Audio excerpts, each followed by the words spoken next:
This podcast is intended to provide information for educational purposes only and to serve as a starting point for you to have a conversation with your personal physician. Nothing stated on this podcast should be considered medical advice. Consult with your physician before undertaking or changing any treatment plan.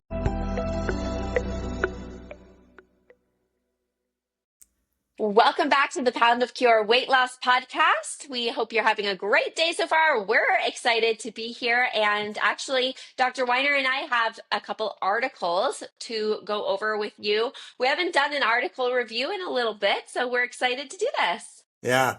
No, I mean, there's really been so much movement in this space. I mean, it really is crazy to me. We try to keep up as a practice, and we're just a small practice. I mean, we are really a small operation. And keeping up with this stuff, keeping up with the availability of different drugs. Are we getting it from Canada? We're now starting to source it from Israel for some patients, and then the self-pay, and we've got our creative dosing strategies using the U.S. products, and then the compounding markets, and all of the changes, keeping up with all of the data, and we're not even really tackling all the new drugs in the pipeline. And we'll start to talk about those fairly soon because we will have some new products coming out in the next year or so. But honestly, I could never see another patient and be busy 40 hours a week, kind of keeping tabs on this and putting new content together and everything like that. So yeah, we're going to talk about two things today. The first is really kind of I think this is probably going to be one of the last times we really address this as a present topic. I think every time we refer to compounded GLP-1 meds going forward, it's going to be more like retrospectively. Like, remember when there were compounded GLP-1s out? And what has happened is there's been a lot of court cases. The compounding pharmacies have really pushed to try to preserve their right to manufacture a medication that they don't hold a patent to. And as much as I'm not necessarily a huge fan of the pharma industry, I am a fan of following the law, and the patent law is clear. These companies hold the patents. The compounding pharmacies do not. And therefore, you can't manufacture a product that someone else holds a patent for. And I've talked in the past about how unfair patent laws are, and that's a whole other story, but those are the laws. And so what we've seen is that we've had in the past an official ruling on tirzepatide. So tirzepatide, Mounjaro, Zepbound came off the shortage list first, and therefore it was banned from being produced because compounding pharmacies were only allowed to produce these medications because there was a shortage. They were on the FDA shortage list.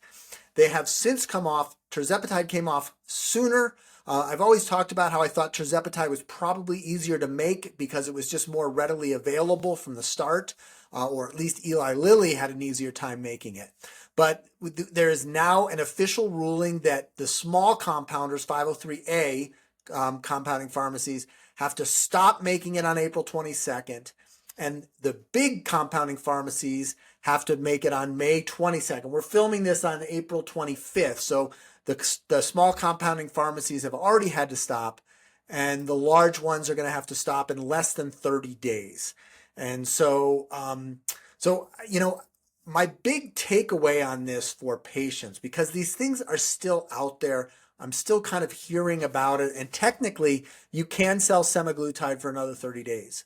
But it's really important to understand the provenance of these medications. They're not coming from Eli Lilly or Novo Nordisk. They're coming from some other country's manufacturing plant, which is definitely going to be overseas.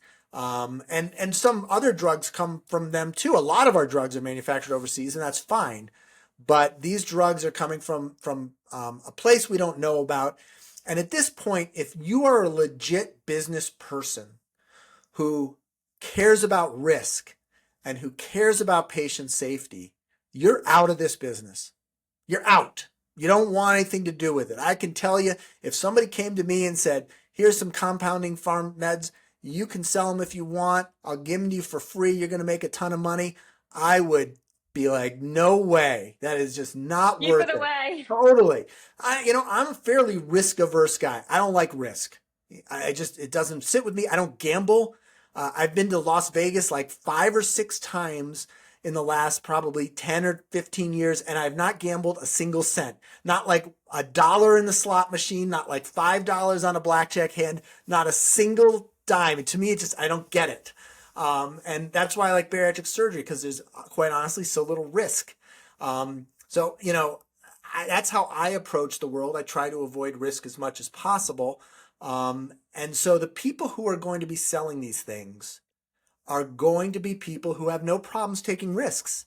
They're taking a risk of being sued by Eli Lilly and Novo Nordisk, who've made it very clear that they're gonna shut this down. They're at risk for being prosecuted by the FDA. And so if they're willing to take these risks, how much attention are they putting into the safety of the product that they're selling? And they're willing to take big risk with patients' health and safety. Yeah. Yeah. If they're taking the risk with their own business and their own livelihood, they're going to take it with your life too, and the safety of your life. And the legit players are out of this space. And you're going to see two groups of people still doing it.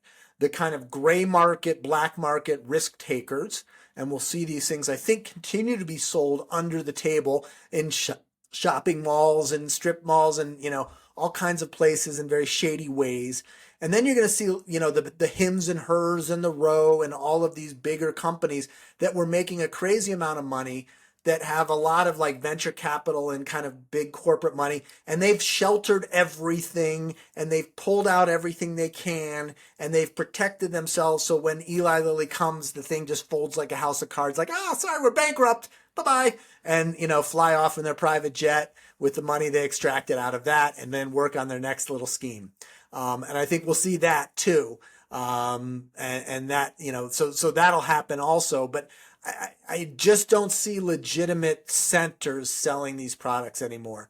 Yeah, and so with this like hard stop on compounding, because like you mentioned before, it's like before the internet was invented and after the internet was Right. invented, this is going to be, while we were compounding and the times after Yeah. compounding, and now we're in the times after compounding. But that means that getting creative with your not only the dosing strategies but also your sourcing strategies, things that we do in our platinum program, but knowing that utilizing the real medications in just maybe again more creative ways can still help patients get their hands on these medications Yeah. for cheaper, but with so much, like, I don't want to say all, but so much of that risk is eliminated. Yeah. Yeah. No, I mean, and so we're sourcing these medications overseas. There are different products, different dispensing methods that are for sale outside of the United States that make our creative dosing strategies actually quite easy. Our creative dosing strategies sometimes require a little bit of medical expertise, and I've been amazed at our patients and how creative they've gotten with this process. And quite frankly, I kind of learned everything from them. But the new products that are available in Canada, and now we're also sourcing from Israel, make it really simple and straightforward. And this really kind of dovetails into our next article, which I've been looking for evidence like this, and this came out. This is actually quite an old article, believe it or not, and it goes all the way back to 2018. Let me double check that, because this seems... Yeah, 2018, Yeah. it looks Okay. like. So this goes all the way back to 2018. And I think, this is something else that's really interesting, is we've kind of known about this for a while. I'm kind of embarrassed that it took me kind of a while to figure this out. But it's an article from Lancet, and it talks about microdosing for using GLP-1 meds. And this is something you see on social media. You hear people talking about it, but the data is very clear. So they looked at just shy of 1,000 people, and this was a quality study. It was a double-blinded, placebo controlled trial, and they looked at using very low doses of semaglutide, Ozempic. Now, Ozempic starts at 0.25 milligrams. The next dose is 0.5. The highest dose is 2.4. So they looked at 0.05 milligrams. They looked at 0.1 milligrams. They looked at 0.2, 0.3, 0.4 milligrams And they compared it to placebo. They also compared it to liraglutide, Victoza. I won't go into the details of that, but what they showed was that the placebo group lost 2.3% of the weight. And I always look at the placebo group, Zoe, Mm-hmm. because that tells me, did they just give them the drug, or did they do some other stuff too and help them lose weight and have them meet with a dietitian? And so the placebo group lost 2%. And so that shows me they probably did something. These people were actually trying to lose weight. They weren't just taking the Mm-hmm. pill and moving along. And then when we look at the other groups, the 0.05 milligrams, I'll tell you, 0.05 milligrams is like a whiff. It is like nothing. That they lost 6% of their total body weight. And at 0.1 milligrams, again, tiny amount, 8.6%. And then at 0.2 and 0.3 and 0.4, it was somewhere in the 11 to even 14%. Now, this doesn't quite jibe with what we see in the Wegovy trial, where they lost about 16% at 2.4 milligrams. But I think this also really gets to a very important point. I've talked about this before, and we saw this in the SURMOUNT trial for tirzepatide, which is that the majority of the weight loss occurs at the lowest doses. And that's something that when we work with patients on our creative dosing strategies, we're really leveraging that. And there's so many advantages to working at lower doses with these medications. And Zoe, I think you have just so much experience doing this with our patients. Tell us, what you're seeing when you're working on people's nutrition at these lower doses. Yeah. Well, it really does reinforce that we want to ride out that lower, like we don't want to increase it. If you're losing weight and you're not experiencing very many negative side effects, which so many people tend to come to me, we're working on nutrition and I'm asking them how they're feeling, or if they are having any of those negative side effects. And they're like, I feel great. I just not thinking about food as much and I'm just not as hungry. And they're getting all these really positive benefits, Right. but they're not feeling like the nausea. They're not feeling kind of all of these yucky side effects that once you get at the higher doses, some people experience. Of course, not everybody falls into that category, but I'd say the majority of people who can ride out these lower doses, and that's where we can really hone in those nutritional changes, because most people who've tried to lose weight for a while, it's not that they're not trying. It's just that they need that little extra oomph. And this micro dosing strategy and really utilizing that lower dose to quiet some of that food noise, maybe decrease a little bit of that food volume and hunger and that sort of thing, then we can really soar with those nutritional and lifestyle changes, and getting that positive reinforcement of seeing that scale Yeah, finally go that's it. down after probably years of doing everything right and not seeing that scale budge. But then if we can get that little extra oomph, that little extra nudge in the right direction, that provides that motivation to continue that motivation to continue that positive momentum forward. And guess what? It's a whole heck of a lot easier to continue working on your nutrition changes and the lifestyle habits that you're working on when you're seeing that scale move and when you're feeling successful. Yeah. I mean, I think that what you just said is that is the very essence of how microdosing works. And the number of times I'm sure that you've been working with patients, and man, are they trying. And they are doing everything right. Everything. And the scale is not moving. And it's just so frustrating. And eventually they're like, why am I trying so hard? Why am I doing this? It doesn't make a difference. And so then they kind of go back to old habits. But if you just hit them with the tiniest amount of this drug, then all Hmm. of a sudden, all of those efforts work so much better. And it really takes advantage and allows those nutritional changes to be effective. And just like you said, it drives that motivation because results are very motivating. Success And is the biggest motivator. totally. And so, this to me when I look at nutrition, what's nutrition look like in the future or in the near future? I think it's low dose meds plus a great nutritional program. And that addresses so many of the issues that our patients are seeing. Number one, people are like, I don't want to be on a med, it's not natural. Okay, well, 0 milligrams is not natural. Is 0.1 milligrams unnatural? Like, yes, but just by a tiny amount. If you can go to 2.4 milligrams and we're giving you 0.2 milligrams or 0.25 milligrams, 1/10 of that amount, you're just being a tiny bit unnatural. And let's be honest, all of us are a tiny bit unnatural at Yeah. times.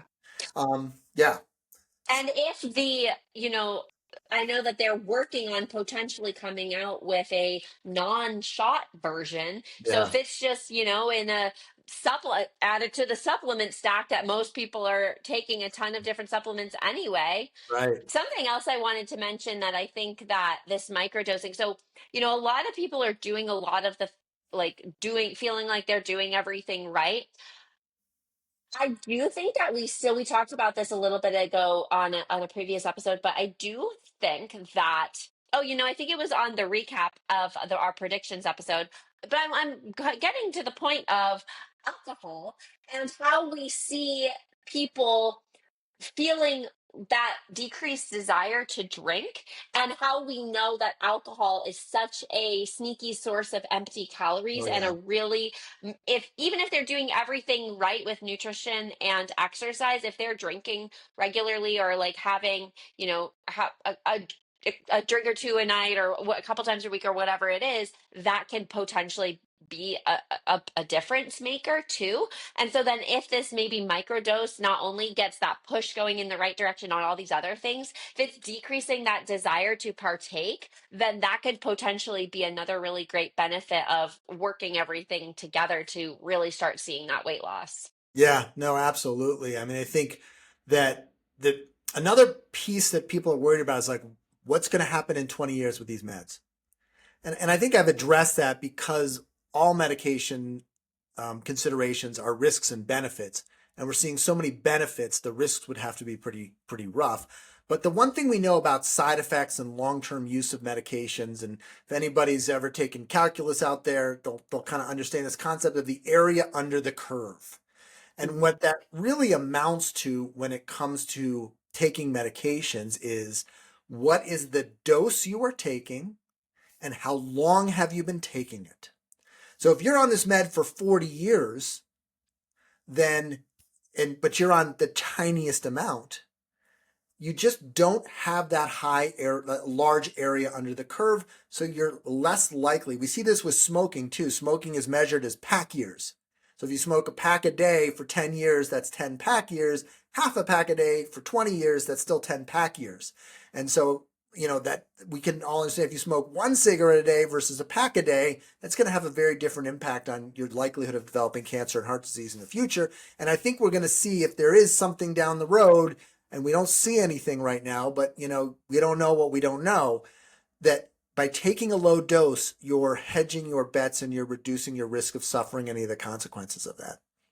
Yeah, and like along the lines of this point, I have heard several patients who this drug has been so incredibly life changing for, and they've gotten so much of their life back. Um, I've heard many people who say, I don't really care if there's a negative effect 20 years down the line. I'm getting all this life back Yeah. now, and I get to live a life that I'm happy to live. And of course, that's not everybody that has that sentiment. However, it's kind of aligned with what we're talking about. Yeah. Yeah. I think, if you use these things smart, and I think the same, we've learned the same thing about bariatric surgery. If you do bariatric surgery on the right patient with the right amount of preparation, that you get great results and you really don't have these long-term risks that everybody's worried about are quite minimal, and the rewards are very substantial. And I think we're going to see, because we're probably going to find out something bad about these things at some point. But I think it's going to be a tiny, tiny bit bad, and we're going to be seeing so much good. It's really still going to be negligible, and we're going to continue to dose them. It'll make the headlines, and it'll generate probably 1,000 portal Right. messages to us. But but we'll deal with that when it comes. I think the other thing that this microdosing idea addresses is cost, right? Because again, using our creative dosing strategies, and we're so limited in the US because, well, you can get 0.25 of Ozempic and Wegovy. But the lowest dose of tirzepatide is 2.5 milligrams. I was talking to a patient today who took 2.5 milligrams, and he was like, I was miserable. I couldn't handle it.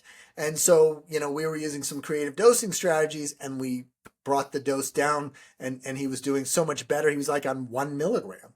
I see that. And so there's some people who just do really well on much lower doses.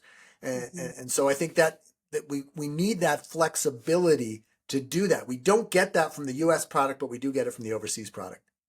So And that just reinforces, that the whole point here is patient driven care. We're here to do what's best for our patients and to help them get the best results and to help them actually be able to afford the medication, and having that individual massaging of the journey. yeah. That's not exactly how I want to phrase it, but having that individualization of the journey is so critical, because everybody is different. Just like, yes, we have our overall nutrition protocol and plan that we want to be working towards, but everybody's going to require a little bit of different implementation, because your life is different than their life, which is different than their life. So how can we make this work for you?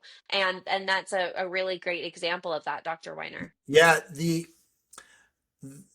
I've met with, at this point, thousands of people taking these medications, and what I found is everybody's story is different. And there's definitely a group, the super responder group. We saw this in bariatric surgery. Quite honestly, if you're a super responder and I tell you, here's the rules, don't drink, don't smoke, don't eat a bunch of garbage, and you're a reasonable person, you're like, okay, he said it, I'm not going to really do it. I'll do it a little bit, but well, maybe not the smoking, but the other stuff I'll do a little bit, and I'll be okay. And if they're a super responder, they can kind of be like, thanks for the surgery, Dr. Weiner. I'll catch you on the flip side, and disappear, and they'll do amazingly well and have a great experience, and because their DNA was very favorable. And we see the same with the GLP-1s. There's that group of people where you put them on the intro dose, and as long as you keep their prescription active, they're going to do just fine. But everybody else has a much harder road to hoe, and their nutrition and their dosing and their side effect management and all of the things that go into figuring this out is much more complicated. And so that's really, I think, where people need that extra assistance. I'm so excited for our app to come out, because I feel like our app solves that. So many times people have been like, I wish it was all in one place, and I wish it did this. And I really feel like it is. Just wait. Yes. May 9th, we're beta testing. So if you are in our nutrition program, you will be automatically offered a beta testing spot. And so we will have that out. May 9th, we'll be starting our beta testing process. And so again, if you're in our nutrition program, you're going to get an email. We're going to enter you into our system, and you'll be able to log in with with that same email you use for our nutrition program and start using our app and beta testing it. And I can't promise you it's going to work perfectly, because that's what a beta test is about, but it's actually working pretty well these days. And there's, but we'll keep smoothing out the wrinkles. So yeah, we're really excited about that too. Yeah, lots of good stuff in the pipeline. For sure. But yeah, this article I thought was interesting. We're going to see more and more talk about microdosing. I think the U.S. dosing pens that we see with Wegovy and Zepbound, I think it's wrong. I think that's the wrong way to do it. This product, the Quick Pen in Canada or Israel or most other countries, quite frankly, is a far superior way to use this medication. It helps patients reduce side effects. I think it enhances comfort, and because comfort equals weight loss with these meds. If you aren't comfortable, you're not going to get the long-term weight loss because you're going to quit. And I won't blame you a second, because none of Mhm. us want to continue to inject something into our body that makes us feel like crap. We're doing this because we want to feel better about our body, not worse. And so when you have access to these in-between doses, lower doses, it gives you a lot more opportunities to be comfortable and therefore to sustain the use of the medicine. And I think that Novo Nordisk and Eli Lilly are going to figure this out and start offering this product in the US. I think they're just so focused on their profits rather than, their comfort. And I think what we're seeing, I'll tell you something I'm seeing. I'm seeing a lot more people coming around to looking at surgery. Mhm. And they're looking at surgery because they're not having the experience with the meds that they'd hope they'd have. And I think some of that is from them not being able to dose it at the right amount and being very limited. It's also the financial component too is a huge, huge cause. And so, Yeah. I hope that the drug companies recognize that the long run for them, and their patent lasts a long, 2032, I think, for semaglutide, and tirzepatide's late 2030s. Wow. They've got a lot more years of selling this thing, and they're going to have a lot of competition. And if they don't figure out how to make it more comfortable for people, I think it's going to cost them on the sales front. All right. Well, I think that pretty much wraps up our show today. Dr. Weiner, you have anything else you'd like to add? No, I think, I'm glad we're kind of back at doing the podcast. And Mhm. and I think these were two really great conversations. As I'm doing more and more med work and combining meds with surgery, I'm really starting to kind of figure out a lot of the nuanced components of this. And I think it really just kind of solidifies this idea of, lifestyle and nutrition as the foundation of any weight loss program, with the meds and then the surgery at the very top, and kind of how we put that together. And we're just seeing more and more evidence of the importance of nutrition, but it works so much better when combined with the meds or the surgery. And so Mhm. I'm glad we're continuing this conversation, and I think we're going to keep cranking out the episodes. Absolutely. So we'll see you on the next one. See you next time.